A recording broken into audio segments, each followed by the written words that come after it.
بسم اللہ الرحمن الرحیم۔ السلام علیکم۔ پیارے دوستو، قربانی بارگاہ الہی کا مقبول و محبوب عمل ہے، لیکن یہ عمل خلوص و تقوی کے ساتھ مشروط ہے۔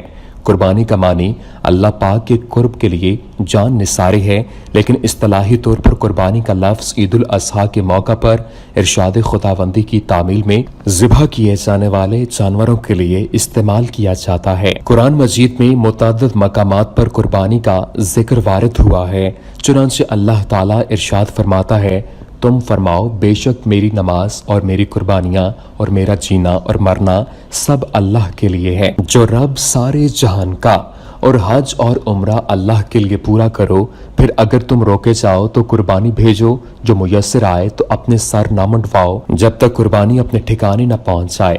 آپ صلی اللہ علیہ وآلہ وسلم نے قربانی کے وقت اپنی پیاری بیٹی سیدہ نساء العالمین فاطمہ الزہرا سلام اللہ علیہا خاتون جنت کو فرمایا کہ اے فاطمہ، اپنی قربانی کے پاس کھڑی ہو جاؤ، کیونکہ خون کا پہلا قطرہ گرنے سے قبل ہی انسان کے سابقہ گناہ معاف ہو جاتے ہیں۔ سیدہ نے پوچھا، یا رسول اللہ صلی اللہ علیہ وآلہ وسلم، یہ صرف اہل بیت کے لیے ارشاد ہے یا ساری امت کے لیے؟ فرمایا، ہمارے اہل بیت کے لیے بھی یہی حکم ہے، وہ چیز جو اللہ تعالیٰ کے قرب کا ذریعہ ہو اسے قربانی کہتے ہیں، چاہے وہ جانور ذبح کیا جائے یا ویسے ہی صدقہ کیا جائے۔ زندگی کے ہر موڑ پر پیغمبر رحمت صلی اللہ علیہ وآلہ وسلم نے اس گناہگار امت کو یاد فرمایا۔ غریبوں اور بے سہارا امتیوں کی طرف سے آپ صلی اللہ علیہ وآلہ وسلم نے خود ہی قربانی فرمائی۔ اب خوب غور فرمائیے کہ نبی کریم صلی اللہ علیہ وآلہ وسلم اپنی امت کو اس طرح یاد فرماتے اور اس کی فلاح کے لیے فکر مند رہے۔ حضور اکرم صلی اللہ علیہ وآلہ وسلم حجۃ الوداع کے موقع پر اپنی ازواج مطہرات کی طرف سے ایک گائے کی قربانی دی۔ وصال نبی صلی اللہ علیہ وآلہ وسلم کے بعد امیر المومنین سیدنا علی المرتضیٰ کرم اللہ وجہہ ہر سال 2 دمبے ذبح کرتے تھے، ایک اپنی طرف سے اور دوسرا حضور نبی اکرم صلی اللہ علیہ وآلہ وسلم کی طرف سے، اور فرماتے تھے کہ مجھے حضور صلی اللہ علیہ وآلہ وسلم نے وصیت فرمائی تھی کہ اے علی، میرے بعد میری طرف سے بھی قربانی کرنا۔ اسے ابو داؤد میں روایت کیا گیا ہے۔ اس سے یہ ثابت ہوتا ہے کہ اگر کوئی شخص چاہے تو کسی دوسرے صاحب ایمان مسلمان کی طرف سے قربانی کر سکتا ہے، چاہے وہ زندہ ہو یا وفات پا چکا ہو۔ دونوں صورتوں میں اللہ تعالیٰ اسے ثواب عطا فرماتا ہے۔ دنیا بھر کے مسلمان نہایت جوش و جذبے کے ساتھ عید الاضحیٰ مناتے ہیں۔ اس موقع پر حضرت ابراہیم علیہ السلام کی سنت پر عمل کرتے ہوئے گائے، بکرے اور اونٹ کی قربانی کرتے ہیں۔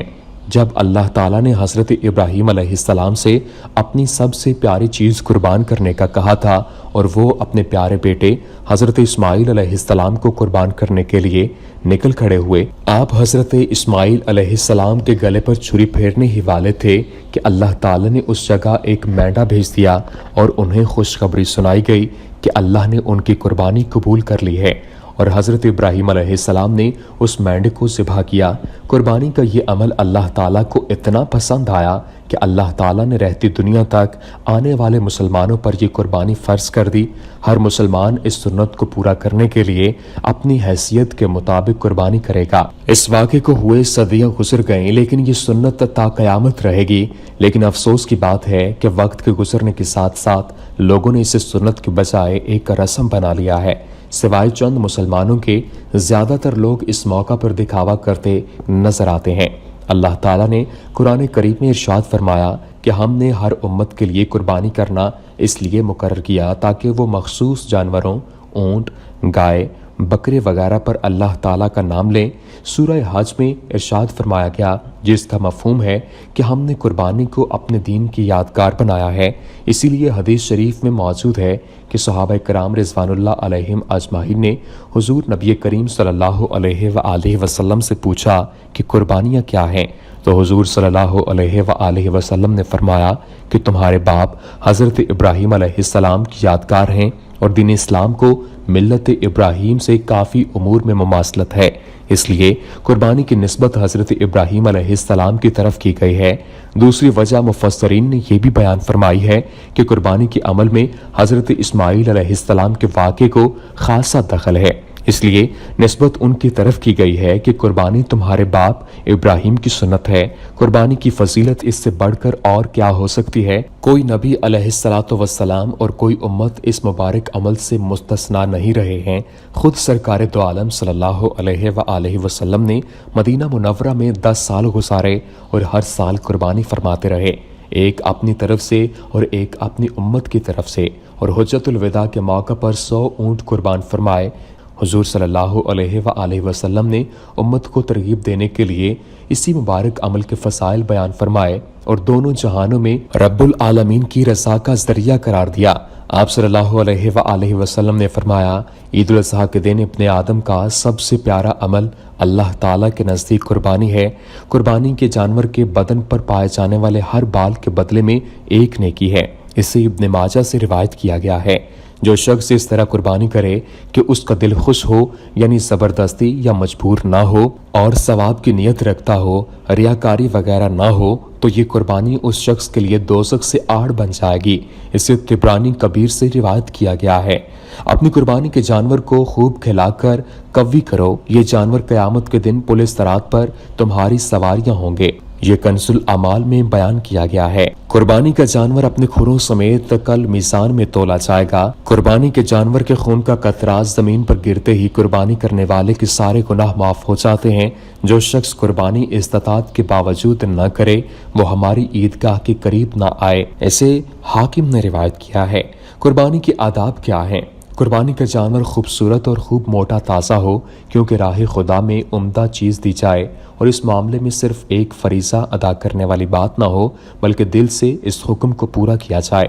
اسی لیے فرمایا، پروردگار کے ہاں قربانی کے جانور کا گوشت اور خون نہیں پہنچتا بلکہ تمہارا تقوی یعنی نیت وہاں پہنچتی ہے۔ قربانی میں ریاکاری سے اجتناب کرنا چاہیے، اور نہ ذہن میں یہ سوچ کر کہ اگر میرا کوئی پڑوسی یا دوست اتنی رقم کا جانور لے کر آیا ہے تو میں اس کے مقابلے میں اس سے مہنگا اور اچھا جانور لاؤں گا۔ لیکن اگر یہ سوچ ہو کہ اس نے خدا کی راہ میں اتنی رقم کا جانور قربان کیا ہے اور میں اس سے بڑھ کر قیمتی جانور قربانی کروں گا تو پھر کوئی حرج نہیں، اور حدیث میں اس کو درست اور باعث ثواب قرار دیا گیا ہے۔ قربانی سے چند دن پہلے جانور گھر میں باندھیں اور اس کی خدمت کریں تاکہ اس کی خدمت کا بھی اجر مل سکے۔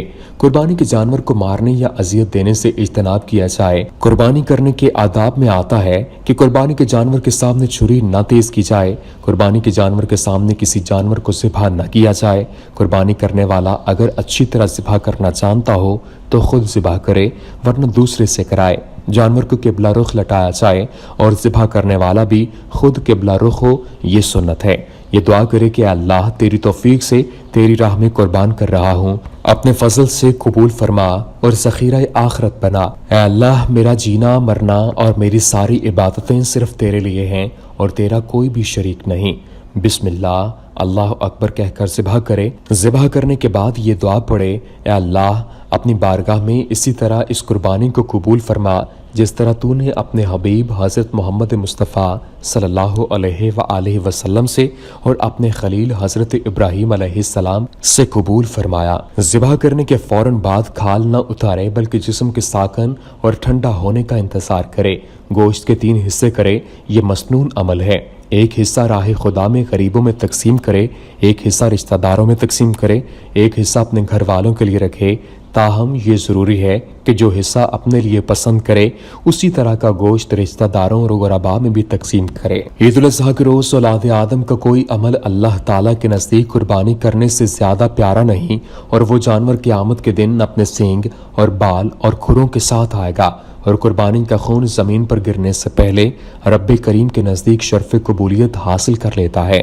اس لیے تم خوشی خوشی قربانی کیا کرو۔ یہ ارشاد گرامی وعید سمجھنا چاہیے کہ جو شخص وسعت رکھنے کے باوجود قربانی نہیں کرتا وہ ہماری عیدگاہ کے قریب بھی نہ آئے، اور فرمایا کہ جو روپیہ عید کے دن قربانی پر خرچ کیا گیا اس سے زیادہ کوئی روپیہ پیارا نہیں۔ گویا قربانی ہر تونگر آزاد مقیم مسلمان پر شرعاً واجب ہے۔ قربانی کی ساری تحریک کے پیچھے جو فلسفی کار فرما ہے وہ یہ ہے کہ اخلاص، روحانیت، تقوی، اثار اور مجاہدانہ کردار کی تیاری کو یقینی بنایا جا سکے۔ اسی لیے اللہ تعالیٰ کی نظر میں اس قربانی کی کوئی اہمیت نہیں جس کے پیچھے تقویٰ کے جذبات نہ ہو، بلکہ خدا کے دربار میں تو وہی عمل مقبول ہے جس کا محرک تقویٰ ہو اور مقصود رضائے الہی۔ رضائے الہی کے پیش نظر قربانی کرنے والا گوہر مراد کو پا لیتا ہے، کیونکہ حضرت ابراہیم علیہ السلام کا مقصود و مدعا بھی یہی تھا۔ اسلام دین فطرت ہے اور جملہ اسلامی احکام انسان کے لیے ظاہر و باطن، روح و جسم ہر اعتبار سے بہتری اور کامیابی کی ضمانت ہے۔ دیگر عبادات کی طرح اسلام نے قربانی کو صاحب نصاب مسلمانوں پر واجب قرار دیا ہے، جبکہ اسلام کی تاریخ ہی اثار و قربانی کی تاریخ ہے۔ کبھی مال کی قربانی، کبھی وطن کی قربانی، کبھی انا کی قربانی، کبھی خواہشات کی قربانی، کبھی اولاد اور کبھی اہل و عیال کی قربانی، کبھی تعلقات و مراسم اور آرام و سکون کی قربانی، حتیٰ کہ کبھی جان کی قربانی۔ گزشتہ 1450 سال سے اہل اسلام کا معمول اور طریقہ کار رہا ہے کہ کسی دانا نے بالکل درست کہا تھا کہ نظریات کے لیے قربانی نہ دی جائے تو وہ زندہ نہیں رہ سکتے۔ انسانی تاریخ میں سب سے پہلی قربانی حضرت آدم علیہ السلام کے 2 بیٹوں حابیل اور قابیل نے کی۔ عید الاضحیٰ کے موقع پر جانوروں کی قربانی در حقیقت اس اخلاص اور جذبہ اثار کو پروان چڑھانے کی ایک کوشش ہے، ریہرسل ہے، کاوش ہے جو ایک مسلمان سے اسلام تقاضا کرتا ہے، ورنہ اللہ تعالیٰ کو قربانی کا گوشت اور خون ہرگز نہیں پہنچتا۔ قربانی سے انسان کو روحانی طور پر یہ فائدہ ہوتا ہے کہ وہ اثار اختیار کرتا ہے اور ہوس کو خیر بات کہتا ہے، جس سے نور، ایمان اور معرفت الہی نصیب ہوتی ہے۔ حدیث شریف میں ہے کہ جو شخص قربانی کی طاقت نہیں رکھتا وہ ذی الحج کا چاند دیکھنے کے بعد نہ تو حجامت بنوائے اور نہ ہی ناخن کٹوائے، بلکہ عید کے روز 10 ذی الحج کو نماز عید کے بعد حجامت بنوا لے اور ناخن کٹوا لے، اللہ تعالیٰ اس کی قربانی کا ثواب عطا فرمائیں گے۔ خلاصہ کلام یہ ہے کہ قربانی کا اصل مدعا مسلمان کے اندر جذبہ اثار اجاگر کرنا اور اللہ کی رضا کے لیے ہر شے قربان کرنے کا جذبہ پیدا کرنا ہے۔ یہی اسلام کا حقیقی منشا ہے۔ یہاں یہ بات بھی قابل ذکر ہے، دنیا بھر میں کروڑوں مویشی عید الاضحیٰ پر قربان کیے جاتے ہیں اور ہر سال یہ تعداد بڑھ جاتی ہے۔ اللہ کے ہر حکم پر عمل کرنے میں برکت ہے، جیسے زکوٰۃ کی ادائیگی سے دولت بڑھتی ہے، صدقہ کرنے سے مصیبتیں دور ہوتی ہیں۔ دین اسلام میں ہر عمل میں انسانیت کی بھلائی موجود ہے۔ اس عظیم سنت سے جہاں لاکھوں غریبوں کو گوشت کھانا نصیب ہوتا ہے، وہیں لاکھوں افراد اربوں روپے کے کاروبار سے منسلک ہو جاتے ہیں۔ کسان، مویشی بان، مویشیوں کے بیوپاری، چھریاں، بغدے، لکڑی کی مڈی بنانے والے، چھریاں تیز کرنے والے، قیمہ بنانے والے، چارہ بیچنے والے، چٹائیاں بنانے والے اور فروخت کرنے والے اور کسائیوں کی عید الاضحیٰ پر آمدنی میں بے تحاشا اضافہ ہو جاتا ہے۔ اس کے ساتھ ساتھ حکومت کو کروڑوں روپے محصولات میسر آتے ہیں۔ دعا ہے کہ اللہ تعالی ہمیں بھی قربانی کی فضیلت اور ثواب حاصل کرنے کی توفیق عطا فرمائے اور ہماری قربانی کو اپنی بارگاہ میں قبول فرمائے، آمین۔